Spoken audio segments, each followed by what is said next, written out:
အားလုံးပဲမင်္ဂလာပါဒီနေ့ကတော့ Northern Diploma ကတောင်ယုံဆောက်လုပ်ထားတဲ့အရန်ကုန်မှာတက်ရှင်တက်ရပြီးတော့မှဘတ်နှစ်တန်းဝင်းကျင်နဲ့ရမယ်ကျိုးဘကွန်လိုလုံးနဲ့မိတ်ဆက်ပေးချင်ပါတယ်ကွန်လိုရဲ့နာမည်ကတော့ B Scoopé 93ကွန်လိုပဲဖြစ်ပါတယ်27 square meter 1 bedroom ခန်းဖြစ်ပါတယ်အခန်းထဲကိုဝင်လိုက်တာနဲ့ spraycation ရှိမယ်ဒီနားလေးမှာဆိုရင် dining table ရှိမယ်သူရဲ့ကဲရမှာပဲ living area ရှိမယ် living area ထဲမှာဆိုရင်view ကြည့်ဖို့ရန်အတွက်မှန်တဲ့အချက်ကြီးပြင်ဆင်ပေးထားပါတယ်။ကိုဘက်ချမ်းမှာဆိုရင်ဘရွန်တစ်ခန်းရှိမယ်။ဘရွန်ခန်းထဲမှာဆိုရင်ဝမ်ဒါလည်းပါတယ်။အိမ်သာရွှေခန်းလည်းပါပါတယ်။36 square meter 1 bed plus အခန်းဖြစ်ပါတယ်။အခန်းထဲကိုဝင်လိုက်တာနဲ့ဘေးမှာကအိမ်သာရွှေခန်းရှိမယ်။အလယ်မှာကတိုင်ရှိရတဲ့အတွက်နည်းနည်းတော့အဆင်မပြေဖြစ်မယ်။ဒီဘက်ချမ်းမှာက dining table ရဲ့ spray kitchen ရှိမယ်။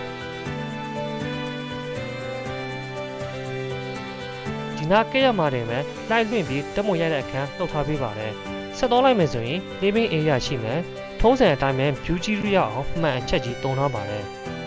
ဟိုဘက်မှာဆိုရင် bedroom တစ်ခန်းရှိပါမယ်ကျွန်တော်အခုပြောသွားတာတော့36 square meter 1 bedroom plus အခန်းဖြစ်ပါတယ်အားလုံးကိုကျေးဇူးတင်ပါတယ်